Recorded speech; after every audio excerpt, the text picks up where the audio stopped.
People scare better when they're dying.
Wee doggies! What's up, everybody? I hope you're having a great Monday evening. I know I am. Welcome to the spaghetti western jamboree. Even this is a little live stream I like to do every week on Mondays, Monday evenings, talking about one of my passions, which is, of course, the spaghetti western, as it's popularly known, also known as the Euro Western, also known as the Italo Western. Gee, man, what can I say? I love this genre so much. I have pretty much all my life, and now is really the best time ever to be a spaghetti western fan because, man, used to be like when I was a kid. I fell in love with these movies the same way everybody else did, which was to say, through the Dollars trilogy, right? Fistful of Dollars, For a Few Dollars More, Good, the Bad, and the Ugly, the Leone movies, right? Because those were the ones that they showed on TV when I was a kid. And if you were lucky, you might catch The Mercenary and A Minute to Pray, a Second to Die. Otherwise, though, you didn't see a lot of these on TV when I was growing up. When I discovered that there was a wider world, that there were literally hundreds of these movies, I became ecstatic, as any Italo Western fan would. And tonight we're going to be talking about a seminal film, really, in the subgenre, which is God Forgives, I Don't, from 1967 by Giuseppe Colizzi. And wow, this is not the first movie that features Bud Spencer and Terence Hill in the same film. They had both appeared in a movie called Hannibal before this, but this is the first movie in which they're paired as a duo. And this was such a success, they went on to do two more. A lot of people think of the Trinity films as the beginning of the Bud Spencer, Terence Hill partnership. But no, you'd be wrong. They did three movies before. I basically refer to these movies as the Cat Stevens and Hutch trilogy. And they consist of God Forgives, I Don't. After that, Ace High, which I believe was made the next year, and then the year after that, Boot Hill. And they're all great movies. I actually think both of the sequels are better than this. But, whenever you're talking about a series of films, you never start with one of the sequels. You always start with the first one. And this is not a bad movie by any stretch. It's not perfect. It's Khaleesi's first film. I think it could have maybe stood being trimmed by maybe 5 minutes, 10 minutes, 15 minutes. 10 minutes, I would say. 10 minutes, right? Because it does kind of meander a little. Not that it's not constantly entertaining, because it is.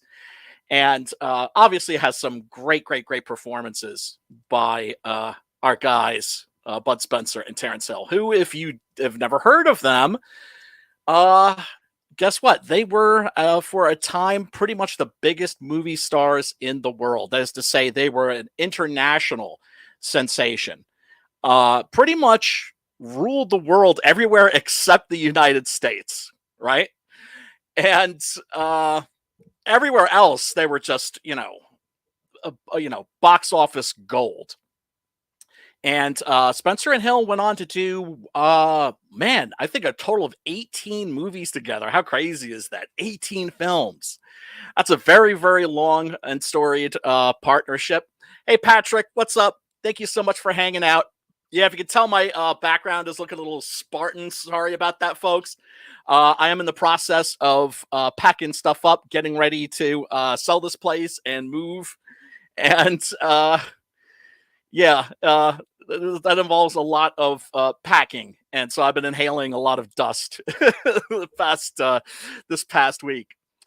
Anyway, before we get to the movie, let me take a quick look at our sponsor, which is my comic, Six Gun Gorilla, Long Days of Vengeance.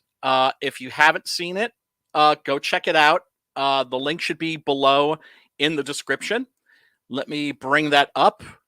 If you like comic books, if you like Westerns, if you like Western comic books, if you like Western comic books about a gunslinging gorilla on the Vengeance Trail, this is the book for you. This campaign is for issues 9 and 10 and the volume 2 trade paperback. However, if you are brand new to the world of Six Gun Gorilla, don't worry, I got you.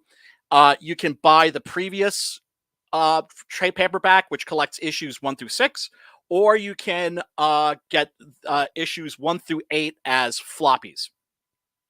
And also, right here, you can click on free digital download, and you can download the entire first issue as a PDF completely free of charge. Why? Because I have confidence in my product. What can I say? Everybody loves this book. That's not me being braggadocious, as I always say. It's just the truth. People really connected with this book in a way I did not expect them to. And here you can read some of the great reviews that I got, including one from the legendary Mike Barron, who said it was majestic, and one by my man Joe R. Lansdale, who you might be familiar with if you're a Western fan, especially if you're a weird Western fan. And he said, it don't get much better than this, pal. A rootin' tootin' six-gun shooting Western adventure that makes you run off at the adjectives. Wonderful stuff. Wow. I can't tell you how happy I was when I got that message from him. I was like, oh my God. Because, it's, what can I say? When you get the approval of your heroes, that is something special. Let me actually do something I don't normally do, which is show you the trailer, because it's just a minute long. And then after that, of course, we will get to tonight's movie. God forgives. I don't. But yeah, here, check it out. This is the short trailer. This is the metal trailer for Six Gun Gorilla: Long Days of Vengeance.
Yeah, so go check that out, people. If you want to support this stream, if you want to support what I'm doing here, that's the best way you could possibly support me. And you'll get what I guarantee is a kick ass comic book as well. Anyway, now that I got the shilling out of the way, let's talk about tonight's movie, which is, of course, God Forgives. I don't. Wow. Um, this is, as I said, the very first pairing of Bud Spencer and Terence Hill as a duo, as a big screen duo. And as I said, they would go on to do 18 films together. Let's take a look at some of the posters here. It's one of the things I always like to do also on my horror stream on Saturdays is I love looking up movie posters. That's a pretty good one right there. One of the things that's really interesting is, wow, I think this is Greek, or Turkish or something. I think that's Greek. What's funny about this one is you could tell they did something to Terrence's eyes here to make him look goofier. Because guess what? Bud Spencer and Terence Hill not goofy in this. Certainly not Terence. This was at a time when Terence Hill was kind of in the same mold as Franco Nero. That is to say, he was really good looking. He had striking blue eyes, and he played these characters. Well, this character who went on to become very famous, Cat Stevens. Now, if that name sounds familiar to you, you might know that there was a pop star called Cat Stevens who changed his name later to Yusuf Islam. And it just so happens that he came out with his first record as Cat Stevens the year that this came out. Yeah, that's where he got his name from, was from this movie. And he's absolutely terrific in it, of course. Bud Spencer, absolutely terrific in it. But man, right off the bat, you got that chemistry. And I think Terence Hill said it best when he said that on-screen duos are very rare because they're not something that can be manufactured. There's either chemistry there or it's not. If you've ever seen a leading man and a leading lady who have chemistry, you've noticed it. Whenever you've seen a leading man and a leading lady that didn't have chemistry, you almost certainly noticed it. And it's one of those things. You can't fake the funk. There was just something about these guys that they played well together, and they contrasted each other very nicely. Kalitsi originally started out as he was an acolyte of Sergio Leone's, and he started out as a novelist, an academic. I think he was also a critic, and when he made this, he was structuring the story like an Aesop fable. And the original title of God Forgives I Don't was The Cat, the Dog, and the Wolf. Right? So who's the cat? Cat Stevens, of course. Who's the dog? It's Hutch. That is to say, Bud Spencer's character. Because he's, big, heavy set, hairy, short tempered. He's wearing this shaggy wool coat that, looks like fur or hair. And then the wolf is played by Frank Wolf, coincidentally. A character playing a character named Bill San Antonio, who's very smart, very savvy, very cunning, but like the wolf in the Aesop's fables, a little too self-assured, a little too self-confident, and somebody that overreaches himself.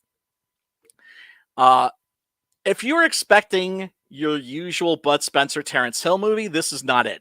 That is to say, if you are coming into this from the point of view of somebody that knows Bud Spencer and Terence Hill from the Trinity movies, from all of the slapstick comedies that they made in the 70s and the early 80s, my goodness, man. This is a straight up Western, and the way it opens is really, really dark. Very, very dark. It opens with this really wonderful scenic shot, And there's the title in Italian, of course, Di Perdona Io Nio. Io no. Sorry, my Italian pronunciation isn't that great. Uh, but yeah, really beautiful photography here. This is, of course, is not the American West. This is Almeria, Spain, where most of the great spaghetti westerns were shot. And so we've got this lovely shot of a steam engine coming down the tracks. We've got this swelling music by Bruno Nicolai. It's a score that's actually very old fashioned. Like, you can honestly say that this is a score this is one of the few spaghetti scores that isn't imitating Ennio Morricone at all. And this is, a post Fistful of Dollars movie, right? Fistful of Dollars came out in 64. This is 67. And there is something very old fashioned about this movie. You can tell that Colicci had a lot of love for the Western genre, as, so many Italians and so many people world over did, having grown up with Westerns. And, we've got this lovely shot of this beautiful old steam engine. And then we are at the train station, where there's a band and there's like, they're they're welcoming their new justice of the peace. And, they got the brass band out there and everything. And then something very strange happens, which is to say the train doesn't stop. It crashes into a barrier. And so they go and open the engineer's door, and the engineer drops out with a bullet hole in his head. And then they proceed to check the rest of the train, and all of the passengers have been brutally massacred. And it's a really stark, really chilling opening. It's this train that arrives with nothing but dead people on it. And Colicci suddenly starts hitting you with these quick cuts of shots of the victims. And it's really chilling if like I said, if you're coming into this expecting like your usual Bud Spencer Terence Hill movie, you're in for a bit of a shock. It's a very stark opening. Well, it turns out that there is one survivor. He staggers away. I can't say that this is a plot-heavy movie. It's not. It also, I can't say that it's tightly plotted by any stretch of the imagination. What it is consistently entertaining. Story is very simple. You've got our man, Cat Stevens, played by Terence Hill, who's been framed by a man whom he believes that he had killed, who turns out to have not been killed and who has faked his own death. But we'll get to that. The scene in which he's introduced is pretty badass. It's a card game, high stakes poker. And you see one of the poker players is reaching down to his ankle and he's got a gun. That's never a good sign. And one of these fellows draws a pistol on him. They're basically letting him know, hey, you're putting all of your money in the pot, and we're not putting up a commensurate amount of money. They're basically planning on robbing him. And right off the bat, our first look at Cat Stevens, you could tell he's not fucking around. What can I say? Cat Stevens is a badass, is a really, really badass character. And then, of course, like in most films, when you're introducing the villain, you're showing how evil they can be, and also how formidable they can be. And then, of course, when you're introducing the hero, you're showing what a badass they could be. And he just whips out a dagger, boom, and knocks the gun out of this guy's hand and sends it spinning on the table, and boom, slams his hand down on it, and proceeds to get into a knockdown, drag-out brawl with these fools. And absolutely clears, wipes the floor with their asses, of course. and goes riding off into the sunset. Um, Once again, absolutely beautiful cinematography in this. A real sense of love for the genre. You could tell it's paying a lot of respect to the films of John Ford. At the same time, it's still a Italian Western. So you can expect Italian Western stuff. Oh, Sim in the house. Sim in the house. What's up, brother, man? Yippee-ki-yay, motherfucker. What's up, man? How Good you to guys see doing? you. Love the t-shirt. Oh, yeah, that's right. Yeah. Yeah, it's one of my heroes. As I always say, this bud's for you. Yeah. What can I say, man? I even grew up to look like him. Look. Yeah, a little bit. A little bit. Actually, my father was like a dead ringer for him. My granddad. Yeah. Really? Mm-hmm. Yeah, he was like a big, like bear kind of a guy. And whenever like my brother and I saw Bud Spencer, we were just like, look, it's Dad. It looks just like him. Now, having grown up in Canada, I'm guessing that the Bud Spencer Terence Hill movies were released theatrically there, because they weren't here in the United States. Did they play in movie theaters like when you were a kid? Yeah, in French. Ah, right. Mm-hmm. And because they were translated in French first from Italy. It's one of the things with manga as well. Like back in the days, yeah, the French were very strong. Like nothing goes in without being translated in French. Like even Quebec French needs to be translated in French. No shit. Yeah. They're very fucking picky about it. Like that's why when you look at right now, when you check movies, yeah, they're gonna say French and it's gonna say French Quebec. Oh, I see.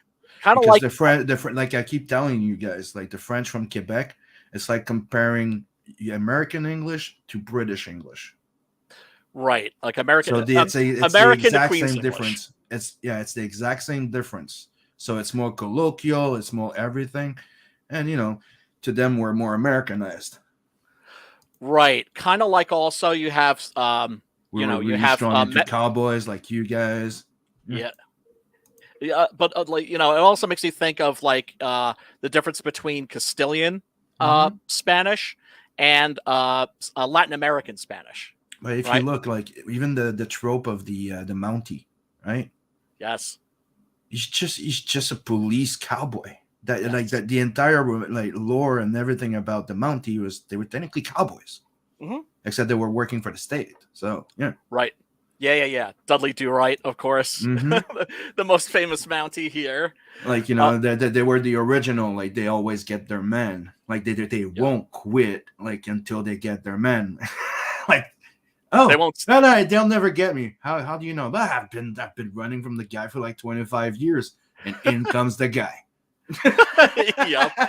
Yeah, man. Yeah, so they're like the Canadian version of like the Texas Rangers or something like that. Like, but that's what I like. It's like it's what they put into Wolverine that made him Canadian in a way. Yeah.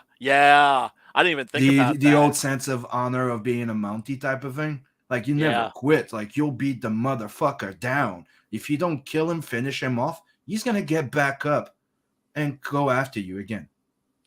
Yeah, which is I have to say one of my favorite. And it's one of the biggest trope in westerns, if I'm not mistaken. Absolutely. Yeah. Oh yeah. It's like, well, you fucked the up. The guy that barely survives being murdered or something, gets back up, and then comes back and freaking comes for revenge. Yep.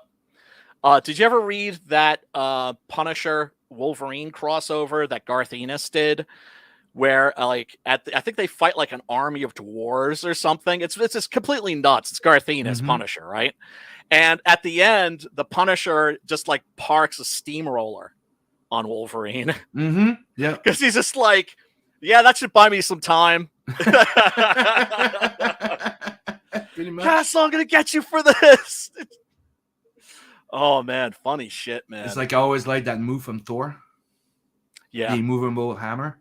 So when you put somebody down, he puts the hammer on him and just walks off. I always love that move. It's similar thing. Man. Like, you know what? Yeah, I'm gonna use this. Yep. Can't move it, so fuck off. Yep. There's only like two people who could pick that up: me and Captain America. Yeah, on his good days. Yes. Well, in the Yeah, but comics. I'm saying as a joke, but it's not something you can do all the time. It's like a Deus Ex Machina. When they decide it's useful, they use it, because otherwise, come on, what's the point? Right. Well, it's one of those things. It's like you don't want to overdo it. Mm-hmm. You don't want to overuse it, because then it's just not as funny anymore. Mm-hmm. It's like repeating the same joke over and over again. God damn, man! I have to say, I was watching this last night, and it was making me Jones for a cigar. But you want to know something that's funny for me? Yeah. Because I grew up watching them, thinking they were actually Americans. Bud Spencer and Terence Hill? Look, one, they changed their name to have Americanized Oh, name. yeah. Yeah, they always did that. Because they're not. It's not their real names. Yep. But when I found out they're Italians, I'm like, I still thought they were filming in English, and then later I discovered no, they never fucking really did anything in English. Only Terence Hill, I think he did one movie where he did his own dub. Oh! He did a bunch of movies. He really encouraged Bud Spencer to learn English, but he said he never did, because Bud Spencer was up for some big parts. He was up for parts that usually went to the actor Paul Smith. For instance, they wanted him to play Pluto in The Pup, which would have been fucking epic. Oh, dude, he's fucking. It's the thing. Like, it's just. You could say it's an ego thing of his. I don't know, or is Italian pride or laziness. But dude, yeah, maybe. But it was a really stupid move, because that guy was huge. People don't get it. Like, people don't. The interesting thing is that I've seen every single fucking movie of that guy, and there's people around the goddamn world that know I've seen every goddamn movie of that guy. Like, a lot of people remember, will go, oh yeah, I know Terence Hill. Terence Hill was the nobody. My name is nobody. Yeah, but that's the thing. He was the nobody. He was the little one. Like, compared to freaking Bud Spencer. Yeah. Like, it's one of the reasons why Terence Hill moved away from, wanted to do more movies by himself, because he was shadowed by Bud Spencer in a way, overshadowed by him. Sorry, this question. No, not at all. I mean, they did do movies by themselves.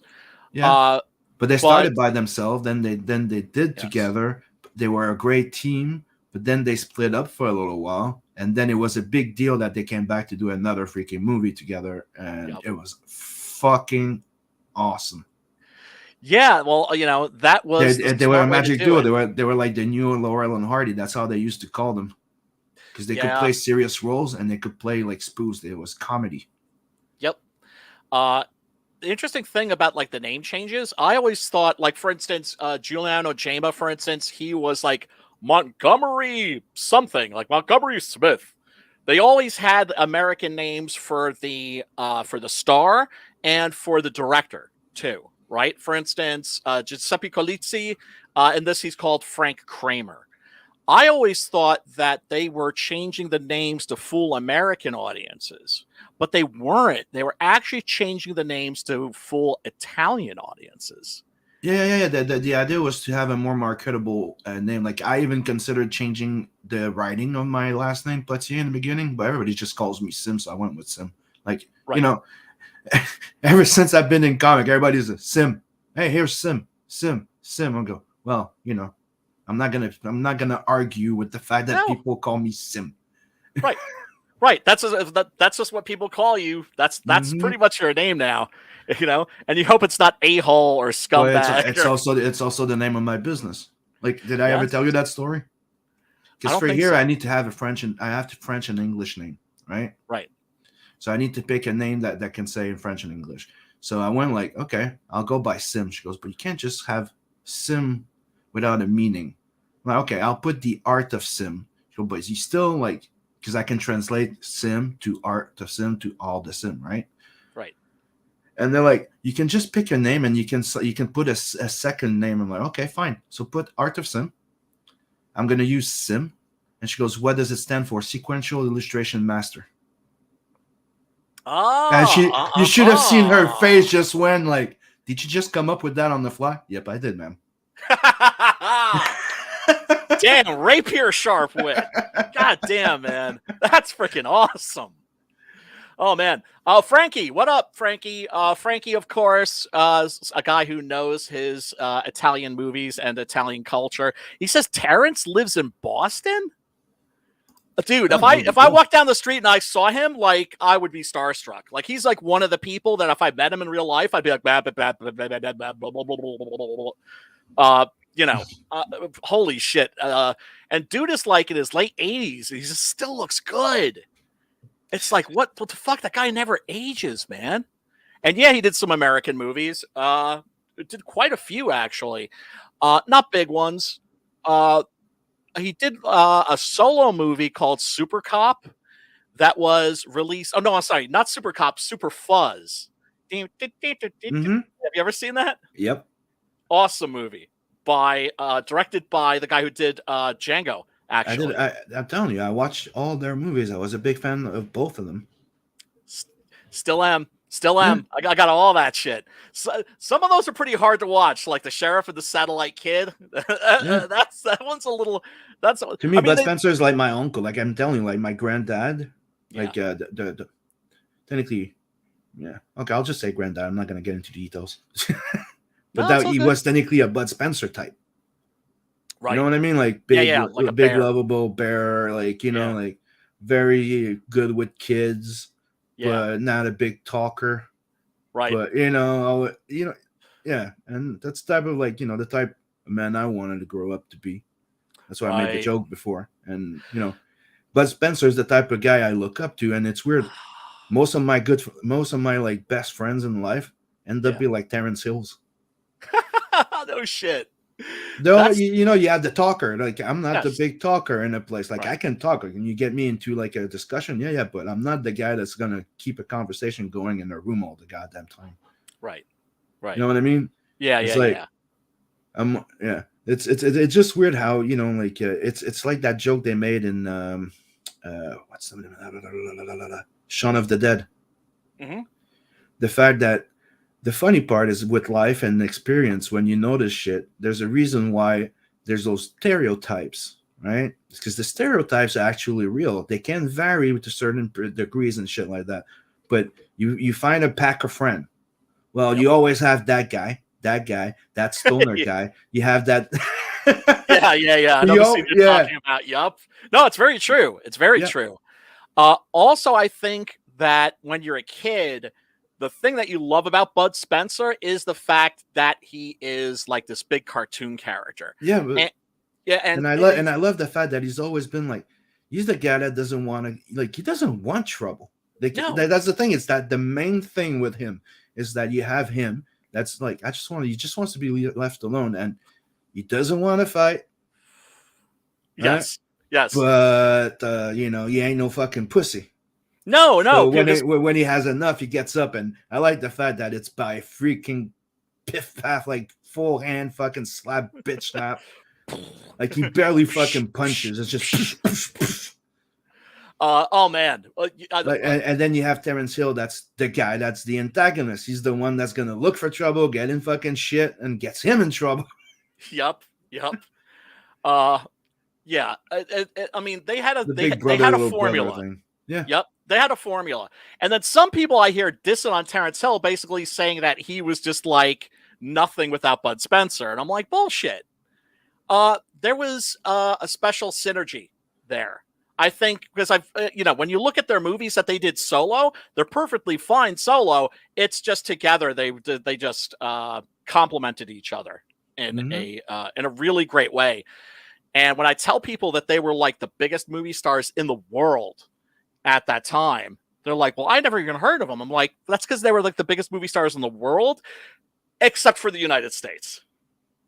Because here, of course, people don't want to watch movies that are dubbed, and they're not going to watch them with subtitles. I mean, what made Bud Spencer and Terence Hill movies so universally popular is the fact that they're slapstick, and slapstick translates to any language, right? Mm-hmm. People just getting smacked the fuck around. Like you look at the old Buster Keaton. But that's the thing is, Laurel and Hardy. I enjoy a lot those slapstick ones, right? Yeah, but there's a point where they got the idea of they need to they started taking this because the problem is at a certain point they were putting all the money on their chemistry and the energy that they were instead of the story around it, and everything became like a joke. Yes. Right, even the surrounding, and that's not how it started, because the idea when it started was very serious setting. Yeah. Them not so much. Yes, exactly. Yeah. Exactly. So it was Right. them making the comedy, was the interaction with them, how they were reacting to those other guys that were more serious. Right. Like in the Trinity movies, they're in the universe of the Spaghetti West. Mm-hmm. It's just they seem like they've come from a different movie. Exactly. And that was the thing with them, is the fact that those two guys together, they were technically unstoppable and they were different. And they, it's their way of being that made it like he was like, you had Terence Hill that was always the wisecracking motherfucker. Yep. He was literally he was the antagonist. The hero was technically Bud Spencer, because he's always the one. Because he's reacting to the shit that Terence Hill's character has gotten him into. And Terence Hill is always the one that needs to learn a fucking lesson in the freaking story. Yep. Yeah, generally speaking. Yeah, because technically Bud Spencer is technically the saloon Obi-Wan. He's not the character who has an arc. No. He's pretty much He's already at his point. He's already at his point where he's like, I just don't want trouble, and I just want to be able to do what I want to do, and exactly. Just leave me alone.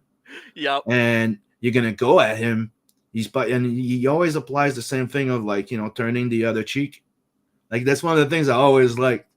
It's like you get slapped or there's something, and he goes, the face he does. They're grunt. He's like.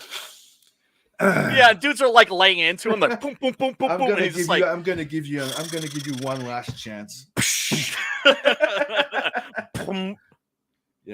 Yeah, man. He just it's these movies are so much fun. Of course, everybody. I remember being hyped as fuck when I found out that Terence Hill was playing Lucky Luke. The only problem is that they did the same thing as they did to Dolph Lundgren with Punisher. Oh, they took away what it was that made that character instantly recognizable. Mm-hmm.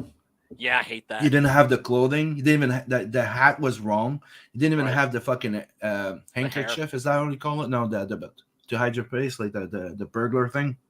Yeah. They didn't have the black vest. The yellow shirt. Like, you didn't even have nothing. That when you looked at him, oh, that's Lucky Luke.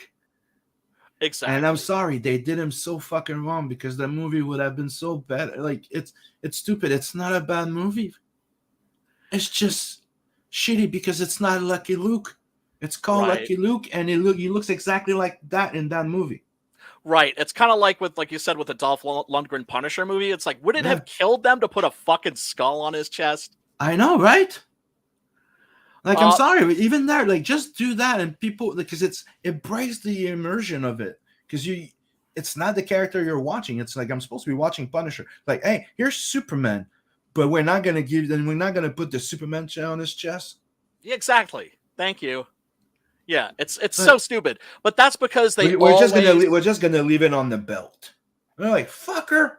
Well, dude, they like, it's not even just on his belt. It's like on his like daggers. Like, he has these daggers that have like it's like, I was just trying to find something to compare with Superman. He doesn't have a knife. Right. And like, you put it on the goddamn belt or something. Ugh. And no, didn't you see we left it engraved in the boot?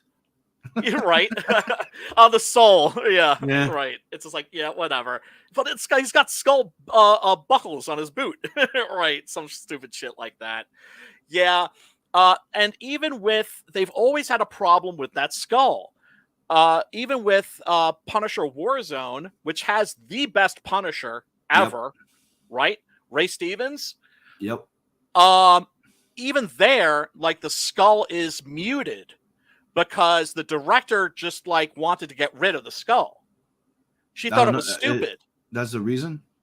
Yeah, so they reached like a happy medium and just sort of muted it a bit. But he still has a fucking skull on his chest. Thank you. But yeah, the director didn't want that, so they're always trying to get rid of that skull for some reason.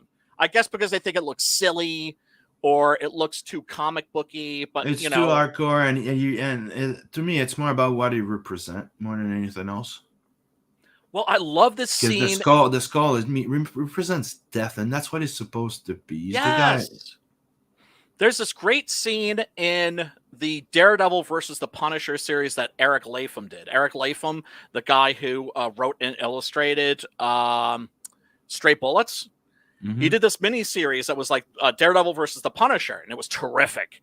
And there's a scene in that where the Punisher, and it's like the old Punisher from like the 1970s, like, with like the wavy hair, and he's like wearing like a jacket, and there's like a Russian gangster that's like terrorizing a waitress, and he just says, "I just want to go up to him and open my jacket and show him the skull." Right? Because he knows when he does that, the guy's going to shit himself with fear. And, I mean, it's one of the things, like, in the movie that you were singing, I think it was Warzone, wasn't it? Yes. Dude, he was the perfect Punisher. I know. The look, how he acted, everything. Everything. But that woman, because I know it's a woman that directed it, she went over the top with all the other characters. It's insane. I mean, I do love Dominic the West. Crazy brother, like the crazy bro. He's way too crazy. Like, I'm sorry, like it breaks everything. Like, I'm sorry, like or the Jamaican guy with the French parkour. Yes. Like, it's just the way that it's made. It's so corny, cheesy, over the top. That too much ruins CGI, the entire movie. blood and gore too. And that scene with the mom, god damn, it's horror. It's fucking shit. Yeah. When she takes the gun out, like, I understand the scene, right? But it's so shitty that it has it's not even fucking funny. So I know.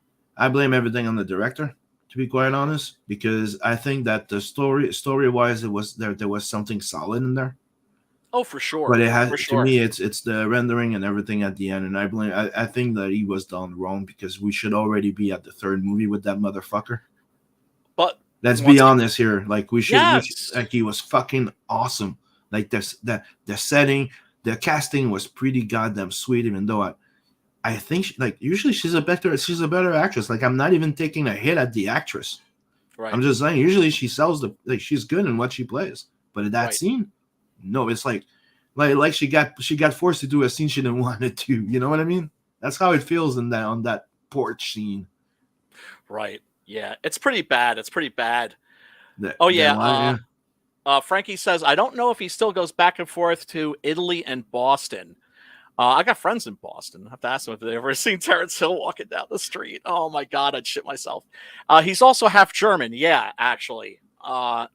Interesting thing about Terence Hill was his name was Girotti, Mario Girotti, and his father was Italian and his mother was German. He was born in Venice, but when World War II broke out, his mother was like, well, let me send you someplace safe, like during World War II and all the bombing and everything. So she sent him to stay with his relatives, with her family, who lived in Dresden. He survived the Dresden bombing, the largest mass slaughter of human beings in human history. That blows my mind. Dresden. Worse than the Acadians and the Indians? Oh no, natives. No, I'm not talking about genocide. I'm talking about like in one go. Okay. I'm talking about like one like big massacre. Okay. Yeah, like one big massacre. That's the biggest massacre in human history. Yeah, I mean, that's where all the hospitals were. That's why, they thought it was safe. And it was pretty horrific.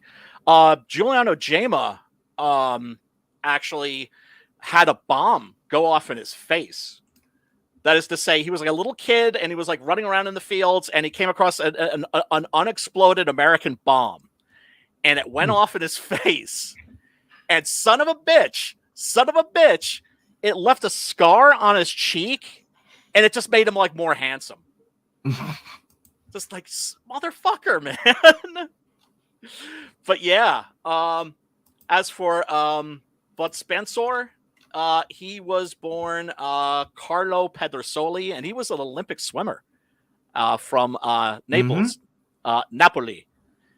And Yep. I know that he was like butthurt over the fact that the year that he was in the He was swimming, then he did some if I'm not mistaken, it was strongman training, and that was it. I'm not sure about. Right. It's something I remember from an interview that he did. He didn't do bodybuilding. He did strongman training, like powerlifting. You know what I mean? Yeah. Like the strongmen that they had in the circus back then. The same training I did. Yeah, I mean, he was a barrel heavy tryers, pushing trucks, and all that. Yeah. The stuff that you see, those big Norwegian giants like Magnus Ver Magnuson doing, like picking up like refrigerators and shit. Yeah. Like, oh my God. And Frankie says, my parents are big fans of the Don Mateo series. I really enjoyed those too, at least the ones that I saw. And from 2000 to 2022, that's insane. Frank Grillo, I agree. Really anybody but fucking that last guy who everybody loved, but me, I suppose. Which one? From the TV series and the I'm not crazy about him. Oh, dude, what I can't I thought he did an okay job in the Daredevil series. You're right, but I was like, they could have done better. Like you didn't. I don't know. But people loved him. But in the series, it was shit. Well, here's my problem with that version and I'm of the big Punisher fan, dude. I can honestly say I was a Punisher fan before it was cool because I got to get all of the Punisher appearances in the comics when they were dirt cheap. Dirt fucking cheap. And then Mike Zeck started drawing the character like crazy. I had 2 copies of the first appearance of the Punisher until my little brother decided to color one and do a collage with the second. Oh, don't tell me that. Oh, that hurts. Oh God! Yeah, the Spider-Man issue. Value stamps, man. That Spider-Man issue with the first appearance of the Punisher. Yes.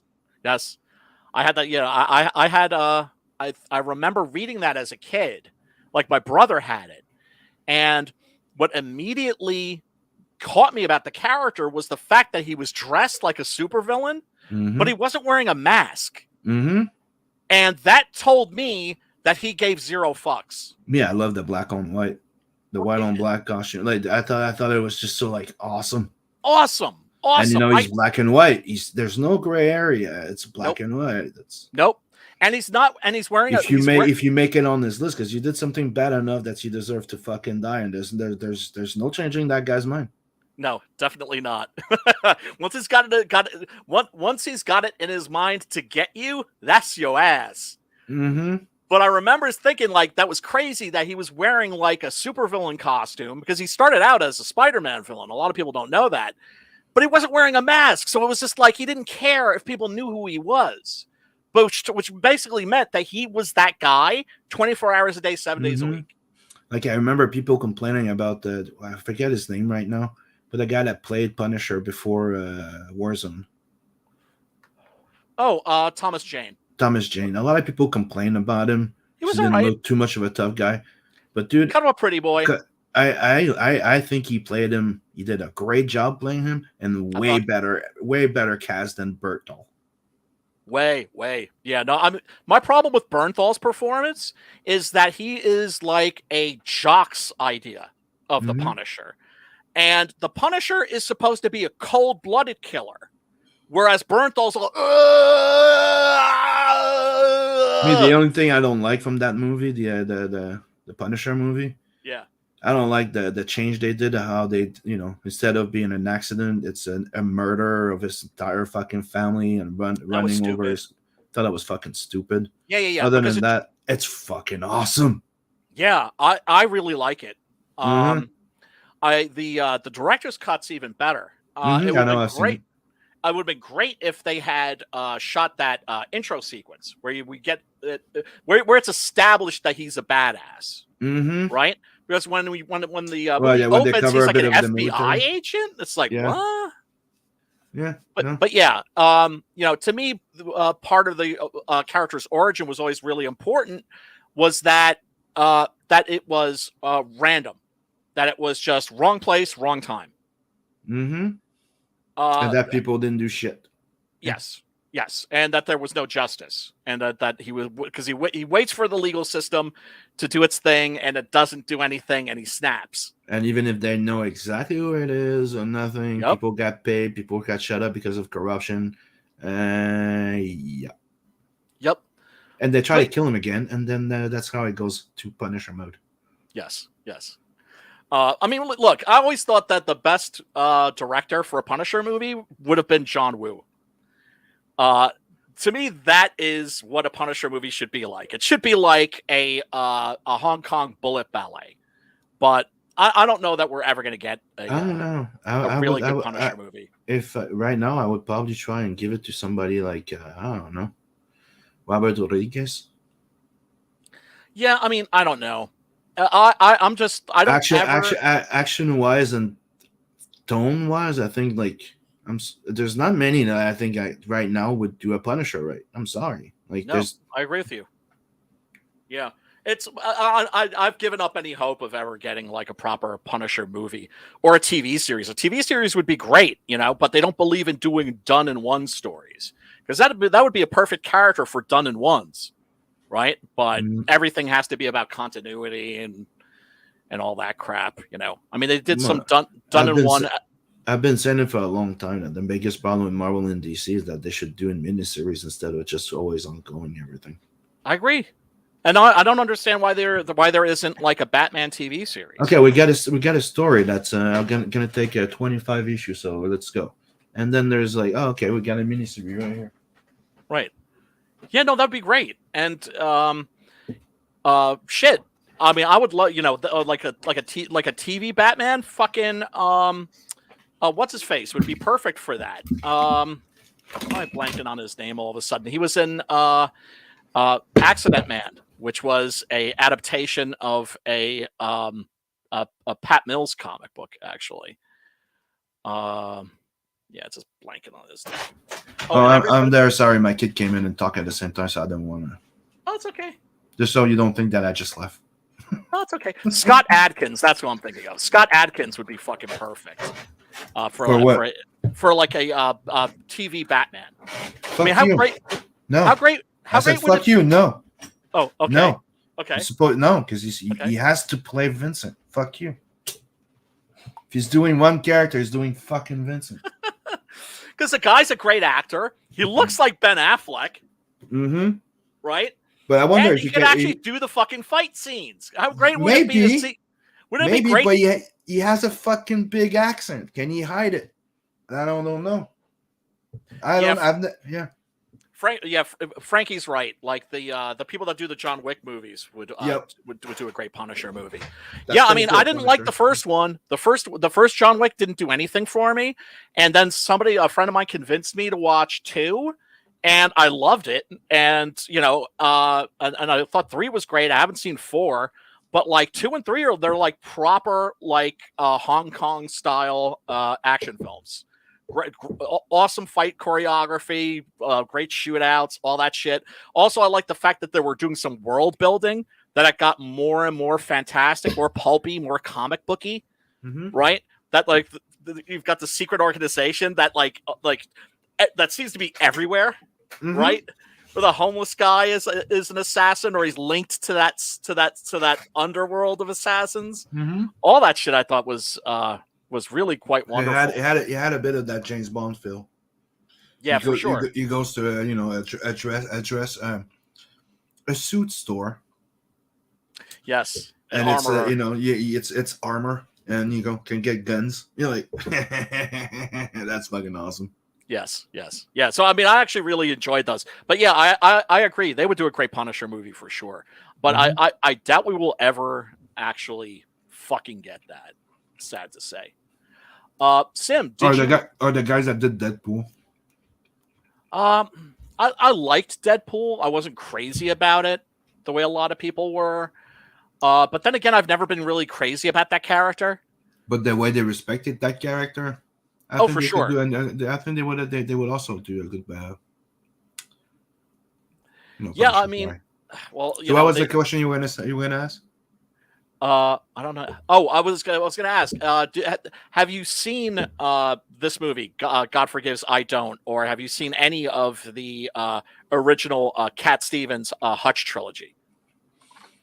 Like I said, I've seen everything with Bud Spencer and Terence Hill. So yeah, I've seen this movie. Okay. Not if I've watched it lately, no. Okay. Because I wanted to watch it before the stream, but no, and then I've been stuck on rewatching the Venture Brothers. Sorry. Oh yeah, well I mean, I love that freaking series. Especially, oh man, the Fantastic Four episode. Oh my god! Holy shit, man! Holy shit! I love that series. Yeah, I'm at season 3 or 4 now. Yeah. Oh man, so good. And what's funny is that whole thing is like a spoof of Johnny Quest. Yep. And people that don't even know anything about Johnny Quest still find it funny. Although I think if you know Johnny Quest, you're going to find it like that much more hilarious. Let me see. Oh yeah, Frankie it's a parody of everything. That's what I like about it. Well, Wick 1 is an intro to the world, so it was paced differently from the others. My opinion. Yeah, no, I mean, the first John Wick is basically an American, like a Hollywood version of the Man from Nowhere, which is like a Korean movie, a South Korean movie. But technically, it's a very basic, normal revenge story. Right, but with a definite kind of like a South Korean approach. Although, of course, what I love about the sequels is they bring in the Salat brothers, the guys that did the choreography for The Raid. I mean, the new one I think has not only Scott Adkins, it's got my man Donnie Yen in it, and Mark Dacascos was in 3. I just love the fact that they're bringing in like these martial arts movie cats to. I mean, shit. Scott Adkins is wearing a fat suit. I want to see him fight with a fat suit in 4. But they made him into an European kingpin. Yeah. But oh man, I mean, he's definitely a Sammo Hung fan, so I'm wondering if he's doing any nods to Sammo Hung in that. So for those of you that don't know, Sammo Hung was like the fat man of kung fu movies, who was like fat but could just like move like greased lightning. So you'd see like this fat guy that would like do flips and shit over tables, and oh man, just absolutely amazing. And I've always been a martial arts movie fan. But yeah, maybe those people would do a good Punisher movie, but the Punisher belongs to Disney now, and Disney is basically shitting on. they don't want to make money, They don't want to make money. They're not about turning a profit. They're about like activism or psyops or some shit. I need to find me a director that wants to do a Blood Hunt movie. Oh, that would be great, dude. Animated would be great. Yeah, animated would be awesome. But both. Let's take a quick look at the trailer for this. For God Forgives, I don't. To wait in the long run. Even if you're a lot faster than me, my man will make you pay. Yeah, this is Cat Stevens having a flashback to the night where Bill San Antonio fakes his death, which he goes about doing in a very elaborate manner. And there's an awful lot of them, pretty face. You never saw him before? Never. Ain't often you meet a type like that. Yeah. I wouldn't call this a spoiler, but... So, you know him, huh? Badass. That's the knife throwing scene that I mentioned before. Check this out. Booyah! Yeah, I think so. So it's like you can see that Bud Spencer is doing his usual Bud Spencer, right? As Frankie was saying, he's basically the straight man. Yep. But here, Terence Hill, he's always the good old reliable. You know what I mean? Like he's that. Yeah. The Rock. He's the papa. He's the big brother. You know. Yep. The anchor of the of the team. He's the one I'm looking for.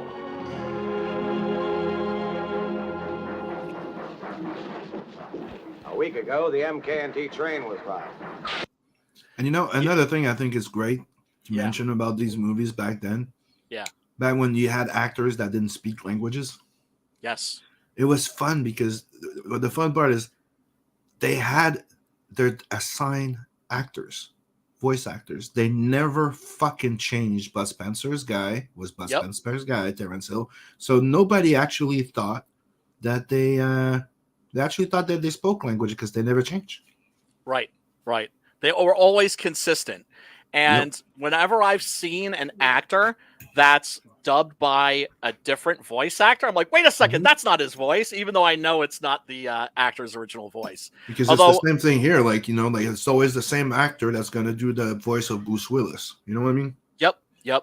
Yeah, you need that consistency. $100,000 in gold. How many people? So yeah, there's that. Just the beginning of this is so macabre. I'm just like, because hold on a sec. Let me bring this up, because when Bud Spencer and Terence Hill went on to become, such a lucrative comedy duo, they re-released this movie trying to make it look like it's a comedy. Like, look at this. Like, does that look like your average, like, Bud Spencer, Terence Hill movie right there? It's even the Bud Spencer, Terence Hill collection. Yeah, and the way that the fonts and stuff like that reminds me like Stop or My Mom Will Shoot. Right. So imagine it's like you're going in expecting pretty much like a kid's movie or a kid-friendly movie, and then you get this. How many people do you know capable of? Oh, okay. They didn't show the like all the dead bodies. A train full of dead people with like bullet holes in their heads and shit. I always thought that jacket was fucking hilarious. Oh yeah, man. It is. Well, I mean, that's the thing. It's like I said, the original title for this was The Cat, the Dog, and the Wolf. So Terence Hill is the cat. Guess who's the dog? Our fancy friend Bill San Antonio. Since when have dead men started going around robbing trains? I ain't saying I know how things went with you two a year ago, Cat. But one thing's sure, Bill's alive. Why are you so interested in this? Yeah, this is the flashback sequence. The voice acting is not so great. Yeah, well, sorry, it's the first time watching in English. Right. And these are also not their usual voice actors. Because for the English dubs too, well, first of all, Terence Hill would do the English dubs, right? He learned English pretty quickly. So did Franco Nero. Franco Nero would always dub his own voice as well. Business. The Herald Bank took out a policy for the whole amount against its safe arrival. I work for the insurance company. Yeah, Hutch in this is like an insurance agent, basically. And so he's after Bill San Antonio because he robbed that train, killed all those people, and made off with like $100,000 in gold. But Cat Stevens, Terence Hill's character, is after Bill San Antonio just for like fucking straight up revenge, because he framed him for basically stealing like the gang's money. And so he basically left him in a situation where everywhere he went, he had people trying to kill him. You haven't changed a bit, you old jackass. Be quiet. Yeah, some great iconic shots, great Western shots of Almeria, Spain. Be quiet, Rose. No one's going to cut your throat. I just want to get a piece of information. But as you can see, Bud's a Terence Hill being very un-Terence Hill-like, right? Playing this character completely straight. How do you like that? Here I was thinking you'd come for me. I asked you a question. And you got my answer. Do you know what I think? Yeah, like for instance here, he looks a lot like Franco Nero. And in fact, he played Django in a movie called Django Prepare a Coffin, which actually I have another clip that I'll show after this. Dead man. Yeah, this is great. Yeah, what I love is like when they got Cat Stevens hanging by his feet, he's still dangerous. And then he's like, his fight with Bud in this is classic because he's just beating on Bud like crazy, and then Bud just hits him once. Mm-hmm. He's gonna be mighty sorry he isn't dead.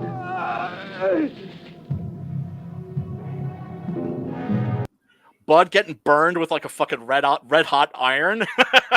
Yeah, can you imagine people bringing their kids to this? Like, it's like a fucking horror movie. I know. I watched it as a kid. This is no time to... Because I remember watching this after I watched the other movies. Get it? Yep. So you're like, this is Same not here. fun. This is not as funny as I thought it would have been. Yes, exactly. Come on, get up. Because I like you, like most people, you know, just knew like the happy funny Bud Spencer, Terence Hill. You know, I mean,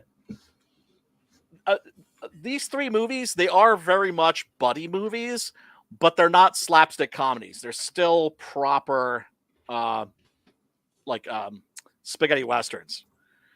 But yeah, look at this. You can tell here they took like the old poster and look what they did to his eyes. Look what they did to Terence Hill's eyes to try and like make him look goofy. Yeah. I just love that. And it's an obvious touch up. Isn't it? Yeah. Oh man, I would love to have that poster on my wall. It's funny as shit. I think I just found a movie I've never seen of him. Which is? Aladdin? Oh, that's just Solo Bud. Yeah, he plays a genie. Yeah, I don't think I've seen that one. Oh yeah. I've seen Banana Joe. I've seen all of them, even like Banana Joe. I've seen Bomber. I've seen the one where he was the alien. Oh, with the kid, the satellite kid. Yeah, the sheriff and the satellite kid. Because I'm the sheriff. Oh, he's the sheriff. Yeah. Dude, I'm going through these movies and I'm like, I've seen all of them. I'm like, what the fuck? He played in Aladdin? And I'm like, that's an American movie too. Yeah, so he did do some American films. I mean, his accent is like thick. Thick as a big old salami. I was like, I'm gonna go and count how many movies he made. Fuck you, guys. Go check it yourself. Yeah, man. There's a lot. Yes. Together they right now, I'm not kidding. Hold on. 1, 2, 3, 4, 5, 6, 7, 8, 9, 10. So there's like 12 for every shot. So I click 5 times. And I'm still in Bud Spencer movies. Nice. I'm like, God damn it. Yeah, he was in a lot. Yeah.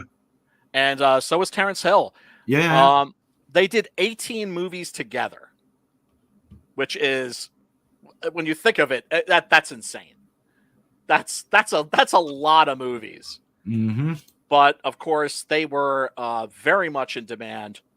One of the stories that I always thought was really kind of touching was they've heard that they were very popular in Brazil. So they decided to go down there to promote whatever their new movie was. Mm-hmm. And they couldn't leave the hotel. They couldn't leave the hotel because the fans were just jammed up Mm-hmm. at the entrance of the hotel and the back doors. They could not get out of the hotel. Oh, dude, I remember when they came here once. It was fucking insane. Oh, that must have been crazy. Was that when you were a kid? Yep. Oh, I was really young, and there was no way. Like it was fucking hard to go see them. Oh man, I can imagine. What's his face? David Hasselhoff complains. Oh yeah, Bud had the Flatfoot movies. Those are really good. He plays a cop in Napoli, in Naples, where Bud Spencer is actually from. And what's great about that character is that he's a cop, but he's only concerned with serious crime. So if you're just like a pickpocket or like a drug addict or somebody that's like a non-violent, like petty criminal, he'll let you go every time. And that way he builds up this rapport with that part of the criminal underworld. And so they've always got his back and they're always dropping information for him and shit.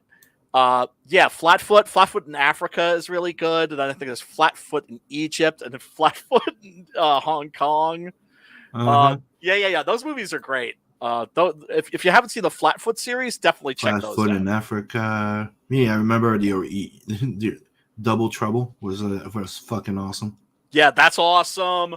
Double Trouble, if I'm not We're mistaken, Mad. that's the one they meet like two other guys that are exactly like them. Yes. Yeah, they're twins. Mhm. They're doppelgangers. Watch Out, We're Mad is definitely a favorite. I love that one. All the Way Boys. Oh man, this is just seriously, when I'm in like a really foul mood or horribly depressed, those are the movies that I go to that like basically pull me out of it every single time. And what can I say when you have people that are making movies that have that effect? You're going to have a great deal of affection for them, for sure. And they got a lot of love. David Hasselhoff was complaining about the fact that he wasn't getting enough attention at the Berlin Museum. It was like the museum of like the Berlin Wall. Why? Because like he showed up when the Berlin Wall was coming down and was like doing this song. I'm something about freedom, and he had like this light up jacket, and he was like, I went there and didn't have anything about me. I'm like, dude, respect because you're the Hoff and shit, but people were not going crazy when David Hasselhoff showed up. You know who they went crazy over when he showed up? Bud Spencer. It's Bud Spencer. Oh, dude, it's sad that how he's technically got forgotten. You know.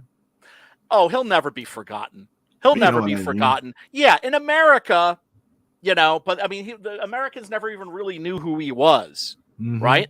The rest of the world, though, that dude's freaking immortal. He was the inspiration for the Kingpin. Oh, was he really? Like the big guy grabs the dude. Come on, he grabs the guy by the hand. Like he was the first Spider-Man. One that everybody thinks he's big, fat. They start punching him in the gut. He's like, "Oh shit, it's all muscle." Punches slaps the guy to like 2 tables away. Yeah, come on. I'm pretty sure like the entire idea of Kingpin came to the guy because like I'm gonna do a big fucking evil Bud Spencer. Yeah, well, I mean, it's a type. There are people like that for but he was real. He was the original 6 foot like big mother bearer fucker. Like yeah, man. Did you ever play the video game Slaps and Beans? Well, I don't think so. Oh, you got to get that shit. They're working on the follow up. They're working on the sequel. Actually, right now they had like a Kickstarter campaign and everything. You could probably get it on like Steam for like $10 or something. Let me see if I can find the trailer for that because it's fucking awesome. What's great is they got all the music. So they had as you're playing the game and you're going through levels that are based on movies, they have like the song from the movie for that level. And most of the music for their movies, of course, made by the DeAngelis brothers, Fabrizio, and I forget who the other DeAngelis brother is. I'll say it again. It's a fucking bitch that's what he looked like in Lucky Luke as well. Yes. And Lucky Luke actually directed by the guy who did the Subspecies vampire movies, which are a hell of a lot of fun. Mm-hmm. Check it out.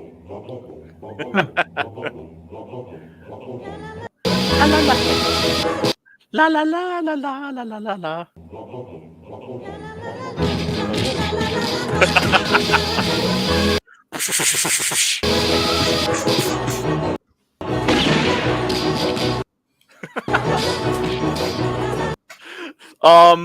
He who finds a friend finds a treasure. Remember, like the Leather Queens? Mm-hmm.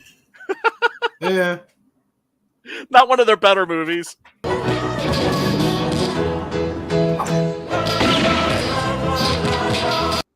It was like Terence Hill and Bud Spencer do America Yeah. comedy, Yeah. Yeah. Oh, Miami Super Cops. That's a good one. Terrence can do all this acrobatic shit, right? And then like Bud has to take the elevator.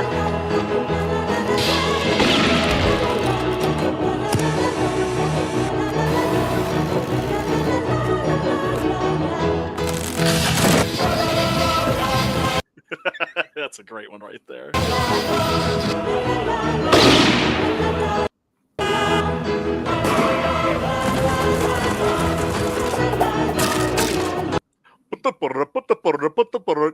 Hey!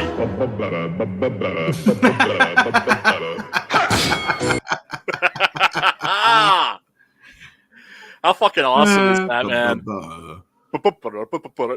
Hey! Yeah, that's from Watch Out, We're Mad. Most of these movies are on. They got some on Tubi. There's a bunch of them also on YouTube directly. YouTube, of course. Also, I think Amazon Prime has a bunch of them. Yeah, everybody. If you've never seen any Bud Spencer, Terence Hill movies, they're fucking great. Yep. But yeah, like one of the things that's great about Terence Hill was he was one of those dudes like Giuliano Jamo was like this too. Yeah, come on. They're also the inspiration for what's his name? Archer and Armstrong from Valiant Comics. It's totally Bud Spencer and Terence Hill. Oh yeah, for sure. That's what it is. Like 100% their power set is Terence Hill and fucking Bud Spencer. Oh man, I would love to do a Bud Spencer Terence Hill comic. I know the characters I would have for them. It's too, the reason why I bought the goddamn series too. Yeah, no, I mean it's awesome. Did you ever read them? Yeah, back in the Disney. But when they did the 2012 relaunch, it was even more Terence Hill and Bud Spencer. Really? Yeah. Like Armstrong was the guy that's like drinking all the time, just trying to like be cool, relax, leave me the fuck alone. Right. And the other one is the little bright, little, church going, straight arrow, annoying little fucking smart mouth.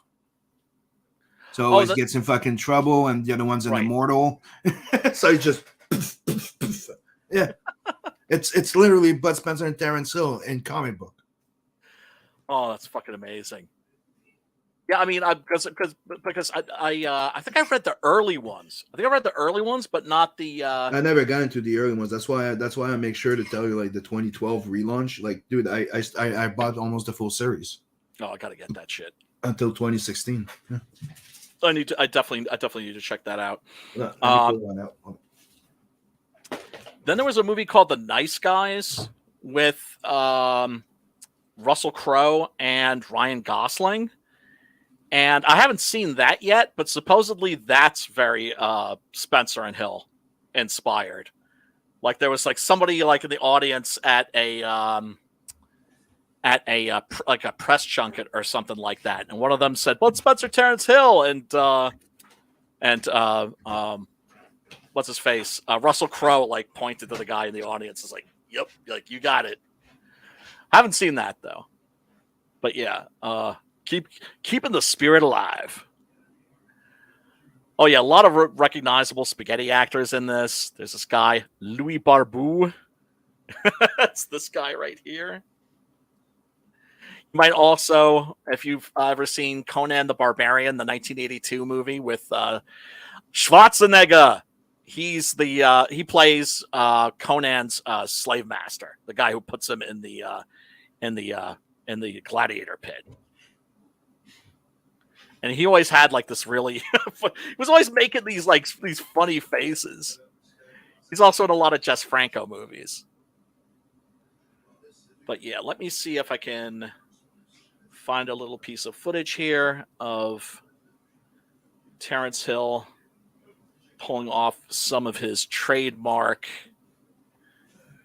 cat-like maneuvers.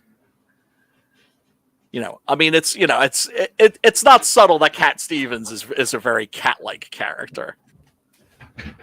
Let me see. Where is that? Okay, could not find one copy. Oh, really? It's probably in the kids' little library, because sometimes Logan used to take some of my Valiant because he was catching reading them. Yeah. Because right now I have all my Valiant, Exo, Man of War, and all that, but the Archer and Armstrong are not there. I'm like, Exo Man of War, the reboot of that was so fucking good. Oh, dude, I'm not fucking kidding. Like, I stopped buying mainstream a long time ago. The only thing I went back to mainstream back then was when Ethan did the return of Green Lantern. Oh yeah, Rebirth. Yeah. That got me in. Like, I went to check back in. Yeah. But me, it's Valiant. Like, somebody got me into Valiant that when anyways,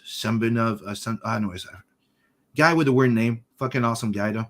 The editor that relaunched the entire Valiant line back in 2012, and some people made me read the new relaunch of Exo Man of War, Bloodshot, and good. Eternal Warrior, and I was like, dude, this is so fucking good. I know. I was a fucking hardcore Valiant comic fan, dude. I did 2 covers for them. I have that lithograph I showed you. Yeah. Oh hell yeah, dude! Like, I love fucking Valiant. I wanted to do fucking comics for them, but then they went full weird in 2016.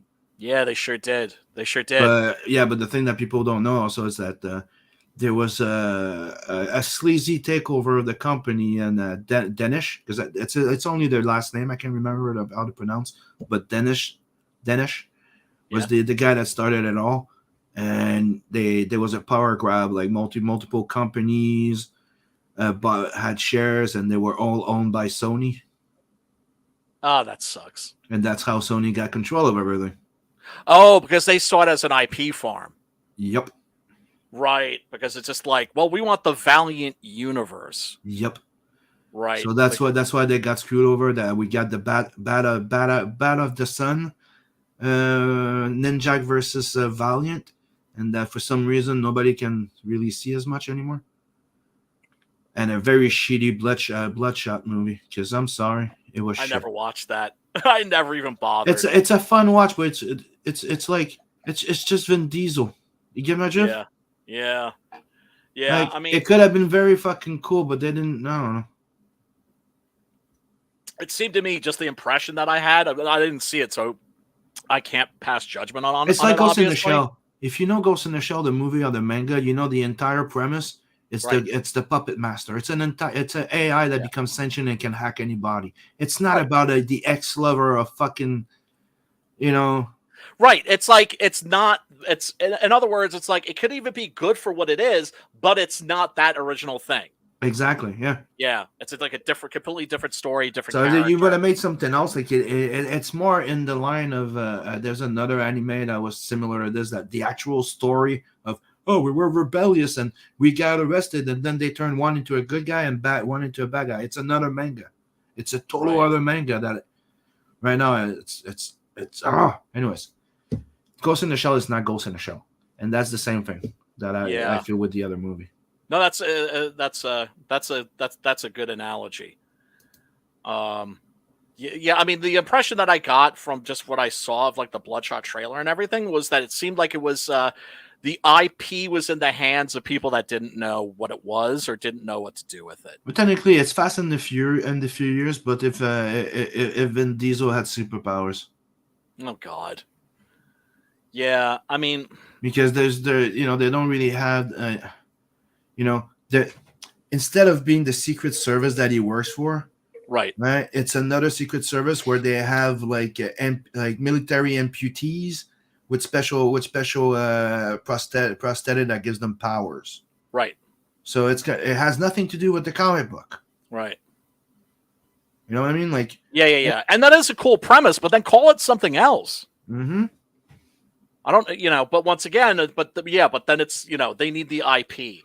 And why they didn't even put him? Man. They didn't even give him all the white skin. And I'm not talking about pink white. I'm talking about white. Right. Like white. White like with the red chalk on white. the fucking chest that he can't take off. Yep. Well, I mean, so the character's called Bloodshot. They got rid of like that big red dot on his chest. Yep. Oh, God damn it, man. This is what I'm talking about, right? It's just like the one thing that makes a character instantly recognizable. Yeah, let's get rid of that. But you know why? I've pointed out multiple times. I was talking with Margin the other day about it. It's quite simple. Yeah. The reason why they do that for every fucking IP that they take, they make it a little change because they create their own little stamp of the copyright IP in there. So it's their own version of the IP. By making it a change, it's not an actual adaptation, so they don't have to pay as much to the creator, the actual creator, and they have their own copyright that if people copy them, they get full of the money. So if you go make a movie of Spider-Man right now, and he can actually spin web from his actual wrist, well, you might have to answer to Sam Raimi. Right. And that actually, Yeah, it's just even terrible. if you have the okay of Marvel. Right. It's so fucking stupid. But that's how it is. But that's how they create their thing. And I understood it a long time ago when I started researching public domain. Yeah. And also how they'll change characters to like renew the copyright. So that's the thing I was telling you when we discussed about the idea of doing one of those that we discussed there. Right. And I'm like, we need to be very fucking careful because there was a comic book adaptation that they did. And if we do this, we need to stay the fuck away from it and create our own little changes by respecting what we wanted to respect from the movie. And it would be even better if we can get the okay from the actual creator. Oh, for sure. And also that would just be awesome. First of all, as a sign of respect, and then also bragging points on the campaign. Right. Let's just be honest. Yeah, hell yeah. Without a doubt, man. Without a doubt. Now I'm trying to get this shot of approved by the original creator. Yeah, I mean that can't hurt. That would be And the funny thing is it was meant to be a spaghetti western. You know what the IP we're talking about? Was it really? Yeah. Oh, that's right. Yeah. Well, I mean, it's clearly that's yeah. Yeah, I mean, it's clearly has a lot of Western tropes, but then again, so does Star Wars. Mm-hmm. Even one of the characters is actually a cowboy. Yeah. Yep. Absolutely. Yeah. And the cantina sequence and all that stuff. Mm-hmm. Oh, that was funny, even though it was not well, I'm gonna say orchestrated. There you go. Well, a lot of rubber masks, and then they actually like that severed arm shot. They put that in there to get the movie a PG rating because it had a G rating before that. Yeah, and they had to tone it down because they were gonna get an R2. So that is. Yeah, it's just like either one being, well, I wouldn't say the kiss of death, but yeah, watch Terence Hill here. I mean, man, this is because this is a guy who was cut from the same mold as guys like Burt Lancaster and Kirk Douglas. These guys that were real chads that could do like their own stunts and shit. Like, this is not a stunt man. This is all Terence Hill right here. It's not just that. It's like, I don't understand why I should have to do this. Just get a stuntman. I'm like, shut the fuck up. You're paid. If you can't do it, you do it. If you can't, well, get somebody else. Yeah, stop being a pussy. It's like, dude, that's why you're getting paid all that fucking money to play a fucking role. You're playing pretend and getting paid more money than an actual guy that builds houses. I know. Shut the fuck up. I know. That's why even it's though, like Uma Thurman complaining, they forced me to drive a car. I'm like, fuck off, drive that car. Right. Oh, poor you. They're not paying you enough to do donuts.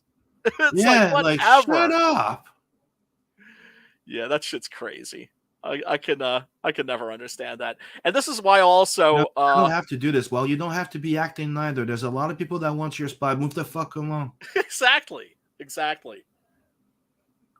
This is why, even though I know he's a total fucking weirdo, but and I'm not really a fan, although it's not that he's a bad actor, but Tom Cruise, I respect the fact that that guy actually does his own stunts, at least as many as he can, and will actually be fucking, hanging Guy off jumps a off building. fucking planes and shit. Yeah. That's You know, pretty I'm sorry, bad. but that you're supposed to be. You're playing a role. You're not just there to pose and get the fucking gratification. Oh, look, I'm a badass, right? Look at all the action scene. You didn't even can do one. It's like that fucking cunt that played Captain Marvel. Yes. Oh my God, she's the worst, man. Brie Larson, Yeah, charisma like she was vacuum. taking credit for everything, and I like the fact that there's some of the friends that called her out about. You mean your stunt woman? Right. Yeah. Well, I mean, they're working on getting rid of her for after the Marvels, I think. No, I mean, it's is like anybody gonna go fucking see that piece of shit? it's like a guy that would come in and goes, "Look, I got the role for Lucky Luke, but I refuse to shoot guns. I hate Right. guns." And I'm like, Or ride "Fuck." horses. Right. Or ride Like, horses. fuck off. No, you get on that fucking horse and you ride it like you fucking belong there. Fuck you. Right. Yeah, it's Like, otherwise you're not getting the role. Get the fuck out. Like, I'm Well, I mean, sorry. I don't it's the entire thing in Hollywood, the entitlement of the poser now. It's not even acting. It's not even a job anymore. I know. It's worse than fucking being a YouTuber. Right. Well, like that's one of the things I really respected about like the They Japanese. don't even try to act anymore. They just read lines and pose. Yeah, Try pretty to much. pose. Pretty much. I mean, that's what I loved about like the Japanese action movie stars, like from the 70s, 80s, guys like Sonny Chiba. They actually went and learned martial arts because they were like, well, let's actually learn But martial that's arts. what Jason and Statham it'll look did. badass. Yeah, exactly. You didn't know martial arts. You learned fucking martial arts. Look at the one. That's when you started. Yep. I love the transporter. He met Jet Li. Okay, he has a fucking great guy to train him, but fuck. Yep. Yes. Did you see Statham after that in fucking Yes. Transporter? Yes. Holy fucking I know. shit. I know. Corey Like, Ewan that's choreography. like John Wick. Take notes. Yeah, well, I mean, like, that's one of the things I Statham respect was also. John Wick before John Wick was John Wick. I'm Yes. sorry. Yes, no, that's true. That's true. But I mean, that's one of the things I respect about Keanu too. Is the guy's like pushing 60, Yeah. and still doing these fight scenes. And he's a Yeah. guy that once he learned martial arts for the Matrix movies, never stopped. He directed a martial arts movie called Man of Tai Chi, which is quite they good. all had fucking intense, heavy, fucking martial art training like crazy too. Yeah, Right, that was insane. right. And it's just like, like the Sonny Chiba principle. It's just like, well, let's actually learn martial arts. Why? Because it'll look awesome. That's why. So So then now they don't want to do any effort. I just need to show that and show my tits and show my big fat ass. Yeah. All Well, right. look, man. These And they all talk like strippers. I don't know. It's weird. They kind of do. Like Right? every sentence ends in a question mark. Yeah. Yeah. But yeah, this is a great scene where Bud and Terrence are beating the piss out of each other, and he just like Terrence is just unloading on Bud, and then Bud hits him once with a hammer blow, and down he goes. It's like Bud only needs to hit you once. Enough. Yeah, he only Or hit the lying in the cub thing. It's the common trope of like I said, the daddy or the big brother. So it's kind of like the little brother that goes, I can't, I'm not touching you, I'm not touching you, I'm not touching you, I'm not touching you, I'm not touching you. Poof. Yep. Yep. Oh, we're done here. Yep. No, I had an older brother. I know that game for sure. Dude, do you want to show these nice people the Tales from the Naviverse? Shall we take a look at your page before we peace out? If you want. Yeah, man.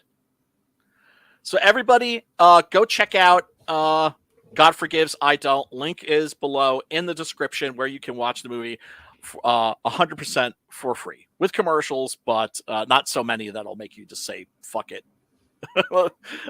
and turn the damn thing off. You can also I think the link that I have in the description is a YouTube. I mean, not that you don't need not that there aren't commercials on YouTube too, but for some reason, if I have like a Tubi link, people don't want to click on that. They're much more quicker to click on a YouTube link. So yeah, dude, tell everybody what this is and why they should. Chat at the same time. Sorry. No, please, no. So yeah, it's also an adverse too. It's a 116 page. I'd say anthology, but it's more a collection of 4 books in one. So it's 116 page. All the pages are done in black and white. I'm just waiting for colors to be done, the lettering, and I just finished the entire 20-page ashcan. Hell yeah! And that ashcan is limited, signed, numbered, and comes with a sketch in it. So it's totally worth the $20 that comes with it. And it's only for the campaign, and I'm not going to be overprinting by much, just a little bit. And you got 16 days left to go grab that and the mini not bullet case minifigure, which is only available there. It's the prototype of something that I'm trying to put together. And I'm only printing enough for the people that back it, and we're done. I'm not doing it again, that model. So go check it out. You have a lot of samples. You get introduced to Luani, and you get more Nat. So you definitely want to go get it. So 116 page. I'm just waiting on the colors to be done and lettering, and it should be out by July. Yeah, check that out, people. Go check it out. Sim is the real deal, and he always delivers. And he not only always delivers, he delivers quality. You want to show that? All right, hell yeah. And please go back it, because right now we just passed, like, if we add the first campaign and the second campaign together, we're just a little bit over the 10K. So we passed the 10K, and I would like to beat my record so far. So let's get this over 12K. So please, let's try and get at least a second chance campaign to at least $5,000, which would make me break my little record.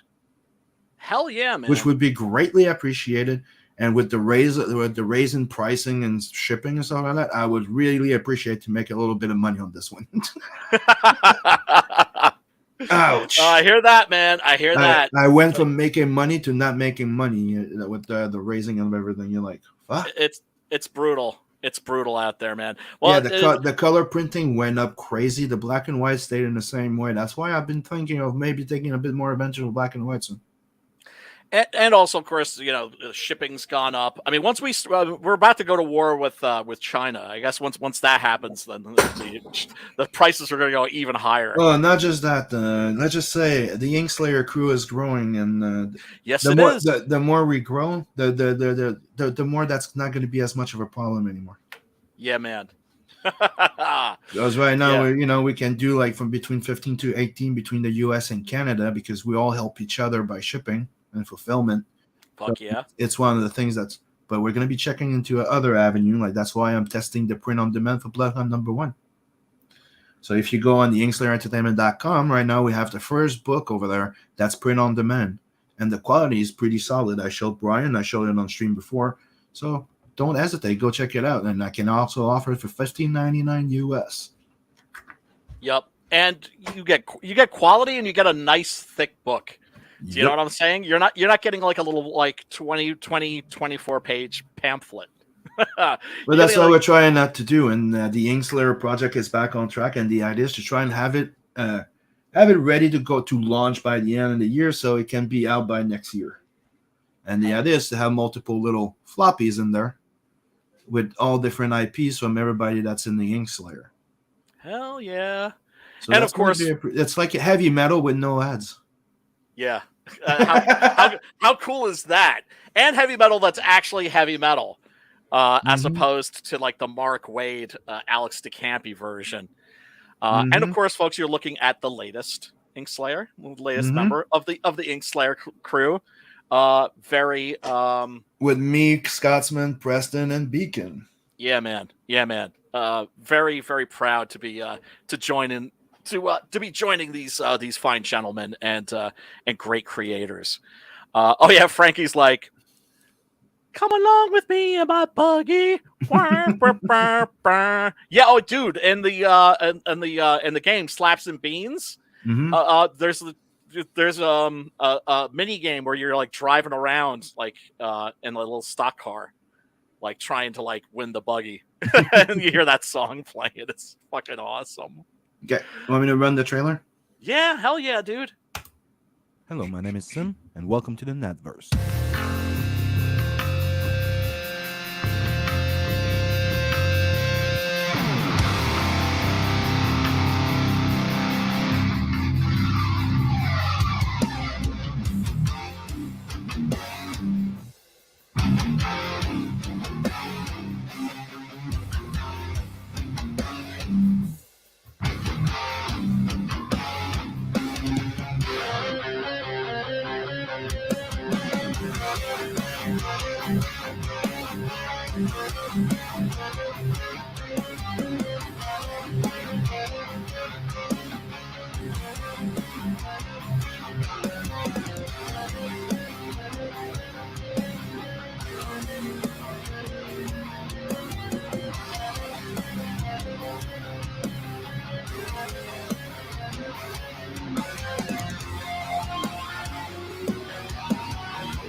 Hell yeah.